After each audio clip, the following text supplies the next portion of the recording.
Hello guys, welcome කියලා දත් වෙලාව මගේ වීඩියෝ එකට සාදරයෙන් පිළිගන්නවා. මේ තමයි database video series එකේ 29 වෙනි වීඩියෝ එක. ඒ කියන්නේ 29 වෙනි question set එකට answers දෙන වීඩියෝ එක. මුලින්ම බලමු මට හම්බෙලා තියෙන 29 වෙනි question set එක මොකක්ද කියලා.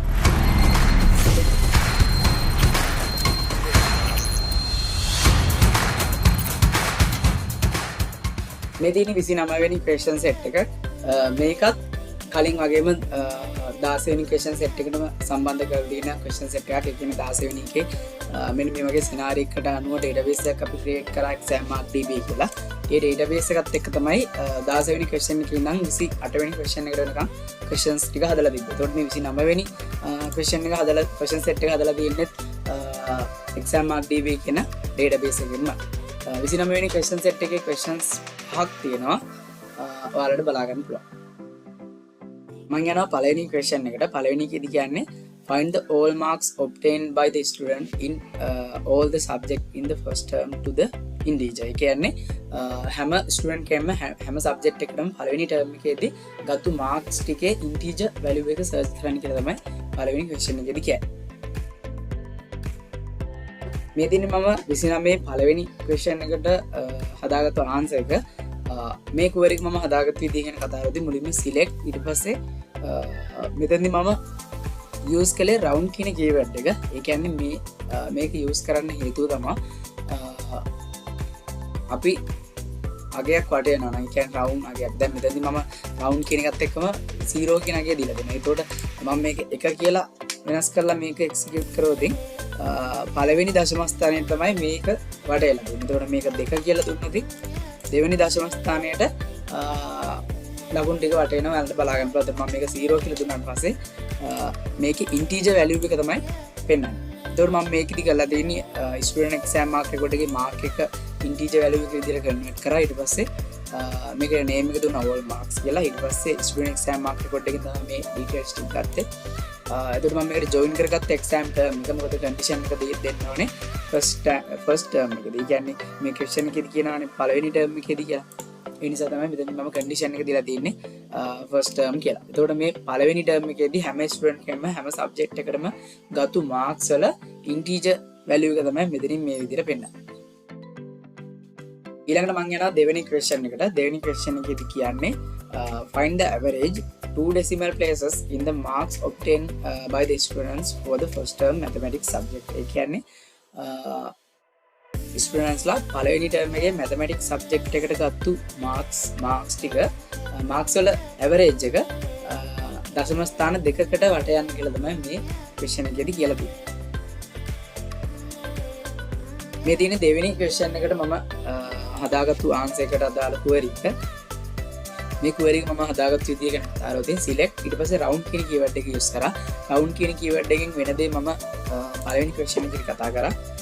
round කියන keyword එක use කරලා round කියන keyword එක use කරාට පස්සේ ඒ කියන්නේ මේක use කරනවා නම් parameters දෙකක් දෙන්න වෙනවා. එකක් තමයි වට යන්නේ කීයෙන්ද කියන එකයි ඒ වගේම වට යන්නේ මොකක්ද කියන එකයි දෙන්න වෙනවා. එතකොට මම පළවෙනි එකේදී mark එක තමයි වටේලා තියෙන්නේ 0ට. ඒ කියන්නේ integer value එකට. මේකෙදි වට යන්න තියෙන්නේ අපිට average එක. ඒ කියන්නේ marks වල මේ question එකේදී කියනවා first term එකේදී students ලා mathematics subject එකට ගත්තු marks වල average එක දෙවෙනි දශම ස්ථානයට වට යන්න කියලා තියෙනවා. ඒකට මේකෙදි මම average එක අරගෙන තියෙනවා student exam mark record එකේ mark එක අරගෙන තියෙන්නේ. condition එක මම මෙතනින් දීලා තියෙනවා. මම මේකට subquery use කරේ term එක මුලින්ම බැලුවා මම first term එක කියලා. ඒ වගේම and කියන keyword එක use කරලා ඊට පස්සේ මම subject එක බැලුවා mathematics කියලා. කියන්නේ දෙවෙනි term එකේ mathematics කියන subject එකට හැම student කෙනෙක්ම ගත්ත ලකුණු වල average එක දෙවෙනි දශම ස්ථානයේ වටේලා තමයි මේ query එකේදී මම කරලා තියෙන්නේ. ඊළඟට මම යනවා තුන්වෙනි question එකට. තුන්වෙනි එකේදී කියන්නේ what is the lowest mark obtained for science subject in all term examination of all students in class 11A. ඒ කියන්නේ 11 ශ්‍රේණියේ students ලා science subject එකට ගත්තු අඩුම ලකුණ මොකක්ද කියලා අහනවා. කියන්නේ හැම term එකකින්ම 11 ශ්‍රේණියේ ඉන්න හැම ළමයෙක්ගෙම ගත්තු අඩුම ලකුණ මොකක්ද කියලා තමයි මේ ක්වෙස්චන් එකේදී අහන්නේ. මේ දිනේ තුන්වෙනි ක්වෙස්චන් එකට මම හදාගත්තු ආන්සර් එක මේ query එක ගැන කතා කරද්දී මුලින් මම select ඊට පස්සේ min කියන keyword එක use කරා. මොකද මේ ක්වෙස්චන් එකේදී කියලා තියෙනවා ගත්තු අඩුම ලකුණ තමයි මේකදී අහන්නේ. ඒ නිසා තමයි මම මෙතන min කියන keyword එක use කරේ. student exam mark record එකේ mark එක තමයි අඩුම ගන්න බෑනේ. ඊට පස්සේ as කියන keyword එක use කරලා minimum score for science කියලා name එක දුන්නා. ඊට පස්සේ from student exam mark record කියන table එක set කරා. ඊට පස්සේ මම මේකට join කරා student table එක. ඊට පස්සේ මම sub query use කරලා condition දෙක දුන්නා.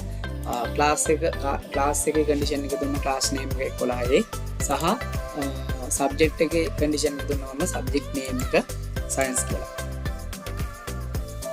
මේ query එක execute වෙලා ඉන්න result එක තමයි මෙතනින් මේ විදිහට පෙන්නන්නේ minimum score for science කියලා.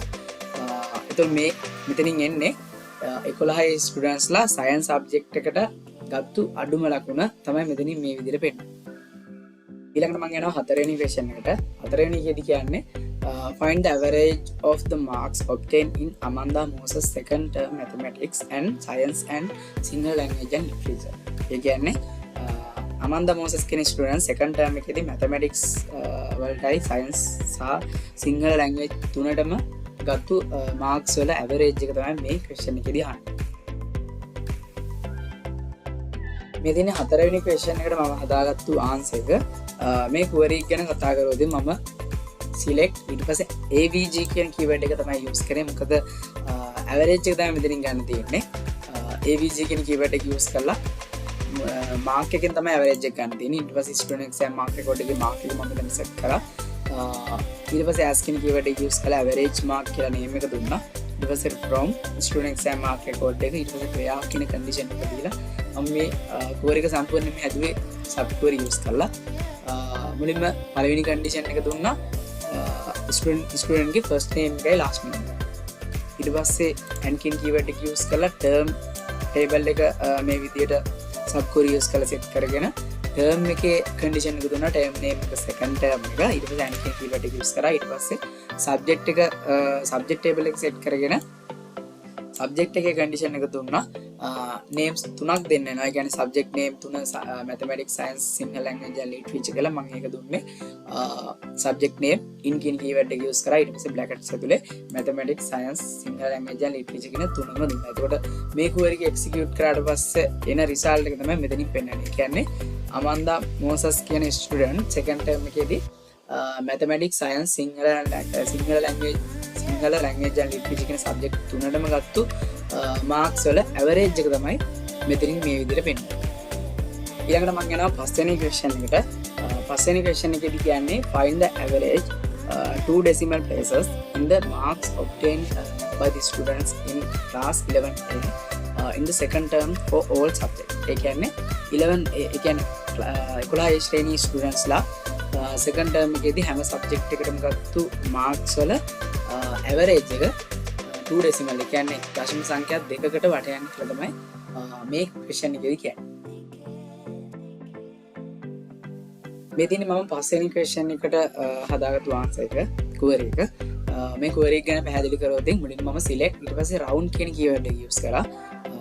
මොකද round කියන එකේ වෙන දේ මම කලින් කියන්නේ පළවෙනි question එකේදී කතා කරා.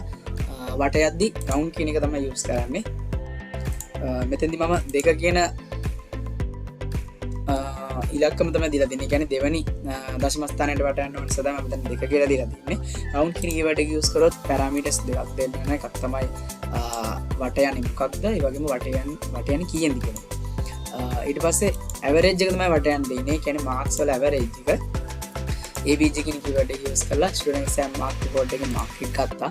ඊට පස්සේ මම මෙතන as කියන keyword එකෙන් name එක දුන්නා average marks කියලා. ඊට පස්සේ from student exam mark record එකෙන් report කියන table එක set කරා. ඊට පස්සේ මම මේකට join කළා student table එක. ඊට පස්සේ මම sub query use කරලා condition දෙක දුන්නා. පළවෙනි condition එක දුන්නා මම class table එක set කරලා class name එක 11. ඊට පස්සේ and කියන keyword එක use කරලා දෙවෙනි condition එක දුන්නා. term එක set කරලා term table එක set කරලා name එක second term කියලා. ඒ කියන්නේ 11 ශ්‍රේණියේ students ලා second term එකේදී ගත්තු මාක්ස් වල ඇවරේජ් එක දෙවැනි දශම ස්ථානයට වට යන එක තමයි මේ query එකේදී කියලා තියෙන්නේ. මේ query එක execute කරාට පස්සේ එන result එක තමයි මෙතන මේ විදිහට 76.52 කියලා පෙන්නන්නේ. දැන් මෙතන මේක වෙනස් කරොත් 3 කියලා මේ විදිහට දශම ස්ථාන 3කට තමයි මේක පෙන්නන්නේ. දැන් question එකේදී කියලා තියෙන්නේ 2 කියලා නිසා තමයි මෙතනට 2 කියලා දීලා තියෙන්නේ. 29 වෙනි question set එකටත් මම මේ විදිහට answers දුන්නා. වීඩියෝ එක මෙතනින් ඉවරයි. ඉවරනකම් බැලුවට thank you. ඒ වගේම channel එකට අලුත් කෙනෙක් නම් channel එක subscribe කරන්න කියලා මතක් කරනවා. වීඩියෝ එක හොඳ නම් වීඩියෝ එකට like කරන්නත් අමතක කරන්න එපා.